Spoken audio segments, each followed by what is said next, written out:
The match between Manchester United and Fulham ended in a 1-1 draw after extra time, with Fulham advancing to the FA Cup quarter-finals by winning the penalty shootout 4-3.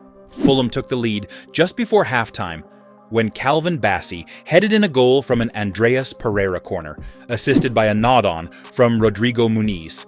Manchester United equalized in the second half through Bruno Fernandes, who capitalized on a Fulham defensive lapse to level the score. Despite chances for both sides, United's Andre Onana made a crucial late save from Emile Smith-Rowe, and United missed opportunities to win in regulation time. The game proceeded to extra time, which remained goalless as fatigue set in. The penalty shootout proved decisive. Bruno Fernandes, Diogo Dalot, and Casemiro scored for United, while Raul Jimenez, Sander Berge, Willian, and Anthony Robinson converted for Fulham.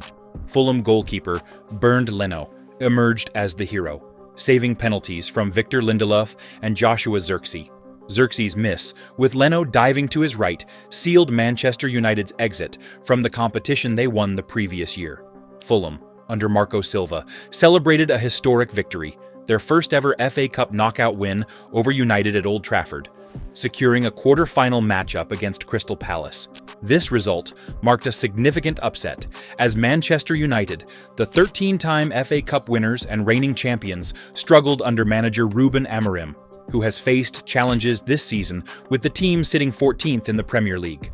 Fulham, 9th in the league, showcased resilience and capitalized on their opportunity to progress. After Manchester United were eliminated from the FA Cup by Fulham in a 4-3 penalty shootout, following a 1-1 draw after extra time, Ruben Amorim spoke to the media. He acknowledged the team's effort, noting that they managed to equalize in the second half through Bruno Fernandes after conceding just before halftime to Calvin Bassey's header. Amorim highlighted that United had the better chances in the game but couldn't capitalize, stating, "We managed to score and have the best chances in the game." He attributed the loss to the unpredictable nature of penalties, saying, "In the end, the penalties can go both ways, and today wasn't our way." Amorim addressed criticism from Wayne Rooney, who called his earlier comments about aiming to win the Premier League naive. Amorim countered, "I am not naive. That is why I am here at 40 years old, coaching Manchester United," emphasizing his belief in the long-term goal despite the current setback. He admitted the team's struggles, particularly with scoring, saying, "We have a problem with goals," but stressed the need to focus on improvement for the future, not just the immediate season. He also defended goalkeeper Andre Onana's time-wasting late in the match, explaining it as a tactical choice to help a tired team regroup, given they played their previous game with 10 men. Regarding individual performances, Amorim praised Alejandro Garnacho's contribution despite his lack of goals since November, noting his effectiveness in transitions and dismissing confidence issues, though mentioning a minor knee knock. On the penalty misses by Victor Lindelof and Joshua Zirkzee, he said Lindelof was confident and highlighted Zirkzee's growth, referencing his earlier fan criticism and now their support.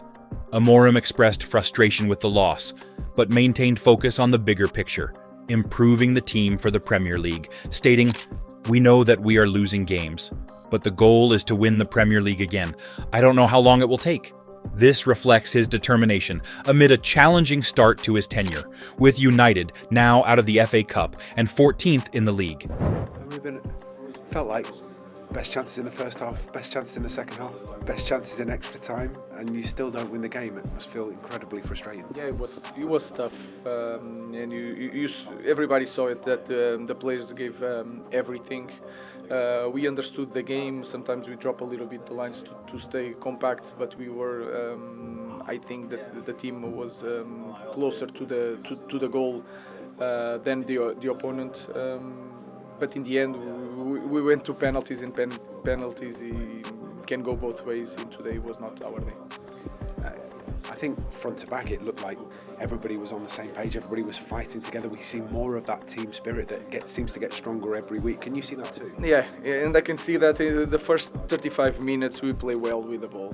More possession, more confidence, finding the right spaces. There is a lot to improve, but you can feel that the team is more confident in playing better. But it's tough to deal with the losses, but we have to continue to the next competition. Business off the field is also in crises, as Manchester United is grappling with a deepening financial crisis that has been well documented in recent months.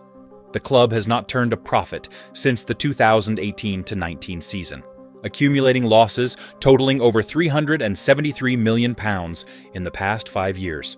This persistent financial strain has placed them at risk of breaching the Premier League's Profitability and Sustainability Rules, PSR, which cap allowable losses at £105 million over a 3-year period, though deductions for investments in youth development, women's football, and community initiatives provide some relief. The latest financial updates, including the second quarter results for the period ending December 31st, 2024, reveal significant challenges. The club reported a £26.4 million loss for the season so far, exacerbated by £14.5 million in exceptional costs, tied to the departures of manager Erik ten Hag, his staff, and sporting director Dan Ashworth. Revenue for the quarter dropped 12% to £143.1 million, despite a record full-year revenue of £661.8 million in 2023-24, driven largely by broadcasting and matchday earnings. However, this revenue growth has not translated into profitability, with operating expenses rising and net finance costs surging due to a £40 million increase in interest payments linked to the club's debt. Manchester United's debt remains a central issue, standing at £731 million as of late 2024. This comprises $650 million in long-term US dollar-denominated debt from the Glazer family's 2005 leveraged buyout, whose interest costs have now exceeded £1 billion after a recent £18.8 million payment, and £210 million drawn on a revolving credit facility, reduced from £230 million with Sir Jim Ratcliffe's £238.5 million investment over the past year. The club also owes over £300 million in outstanding transfer fees, further straining liquidity. Without an additional £80 million from Ineos, cash reserves would have dwindled to just £15 million, highlighting a severe cash flow problem.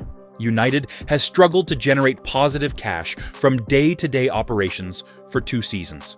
In response, the club, under Ratcliffe's Ineos-led minority ownership, 27.7% stake, and CEO Omar Barada, has implemented aggressive cost-cutting measures. Following 250 redundancies in 2024, an additional 150 to 200 job cuts were announced in February 2025, part of a transformation plan aiming to save £40 to £45 million annually by 2026. Other austerity steps include eliminating free staff lunches, saving £2 million, reducing bonuses, and scaling back London office operations. Mid-season ticket price hikes in November 2024, raising all home game tickets to £66 and ending concessions, have sparked fan backlash, but reflect the urgency to boost matchday revenue. Despite these measures, the financial outlook remains precarious. United's amortization, costs for player transfers, and coaching staff hit £102.7 million in the first half of 2024-25, on pace to exceed £200 million by season's end. The club forecasts total revenues of £650 to £670 million for 2025, but ongoing losses. £135.5 million net loss in Q1 2025 alone, threaten PSR compliance unless reversed. Failure to qualify for the Champions League, with the team languishing 14th in the Premier League, would further tighten next summer's transfer budget, already constrained by financial fair play rules. The Glazers' ownership continues to draw criticism, with their debt-laden model seen as a root cause of United's woes, though Ratcliffe's arrival has shifted football operations control to Ineos.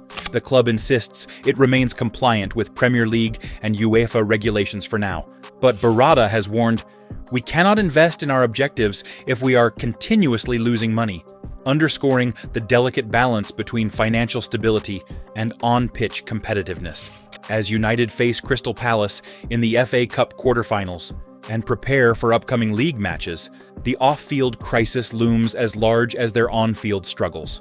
Things are not looking good for Manchester United at the moment, and a difficult game versus Real Sociedad around the corner. Leave your thoughts and comments below.